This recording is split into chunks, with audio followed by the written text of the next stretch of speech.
you're watching Movie Guide. I'm Evie Bear, and I'm with Kirk Cameron, and you have a new film called Saving Christmas. Tell us when it's coming out. It's coming out November 14th for 2 weeks only. Okay, and where can we find it? Well, you can find it in theaters nearby, wherever you live. If you go to the website, you can type in your zip code, and then your theater will pop up on the screen. So go to savingchristmas.com, zip code, there's your theater. Okay, and how did you get the concept of doing this movie? Well, I made Saving Christmas because, number one, it's hands down my favorite holiday of the year, my favorite season. I mean, I just love when the chestnuts start getting roasted and I hear the Christmas carols at the mall and, you know, we break out the nativity set and the lights, the decorations. Yeah.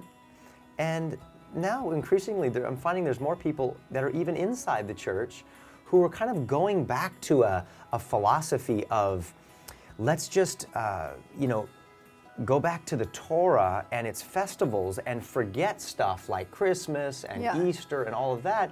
And by the way, they say, those used to be pagan holidays, and so you should have nothing to do with Christmas trees, nothing to do with stockings, nothing to do with St. Nick, especially St. Nick. Yeah.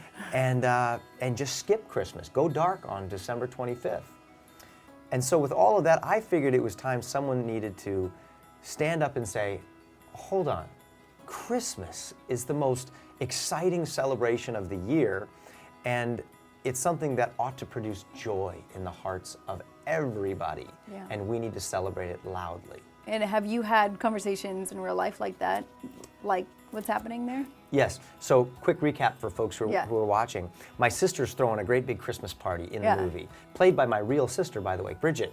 Everyone's having a great time. The Christmas tree is gorgeous. The big turkey's in the oven, presents under the tree. Uncle Bill's dressed up in a Santa costume. Kids are taking pictures. Everyone's having fun except her husband. He's sulking in the driveway because he thinks all this is wrong. All this is wrong. Newsflash, not in the Bible. That's a pagan idol symbol. It was the winter solstice. Jesus was not born in December. It's exactly what the Druids did. You know, the tree, Santa, the presents, the food, way too much money spent on stuff that's going to get broken and wasted. We should be sending it over to help less fortunate people. And, by the way, the nativity is just a little trinket now that got pushed into the corner, and this is not what God wants on Christmas. So my character has to tell him, you're looking at the whole thing wrong. Yeah. And I give him new eyes to see Christmas trees, Santa, and the nativity, and his family and the feast, and save Christmas for those he loves. Yeah. And what was the process about all the, you're talking about St. Nicholas and stuff like that, and learning about those stories of the Christmas tree and stuff like that? What was your process of finding kind of the answers you give to him? Yeah, great question. In fact, I talked to a historian, one of my favorite historians beside Marshall Foster is a guy named William Federer. Yeah. And Bill Federer wrote a book called There Really Is a Santa Claus. And I use that as one of my main sources, along with a book by Pastor Douglas Wilson called God Rest Ye Merry. And you begin to look at all of this stuff, and it becomes clear that many Christians are very easily, they're gullible and easily deceived when you're told by some pagan that Christmas used to be a pagan holiday, therefore you shouldn't have anything to do with it. My response back is, well, that fits just perfectly because we used to be pagans. Yeah. But we're not anymore, right?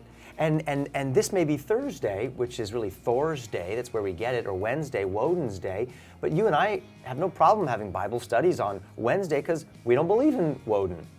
We're Christians. Christ is reigning. And the same with Christmas. We can celebrate the birth of the incarnation of the Son of God with joy and feasting and trees and decorations and mistletoe because those pagan gods and stuff the Druids did, that's all gone. That's out of the picture now. And we are using everything that God made to point people to the one who redeemed it all. And your hope that people get out of this is to what? Tell us about your hope. My hope for people watching Saving Christmas is that when they leave the theater, they will be singing "Joy to the world, the Lord is come."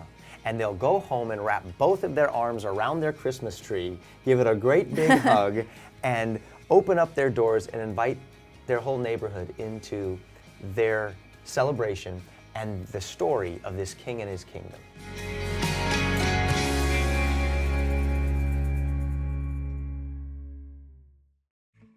Thanks for watching. To find out more about entertainment news that follows your values, follow us on Twitter, subscribe to us on YouTube, and like us on Facebook so you can know before you go.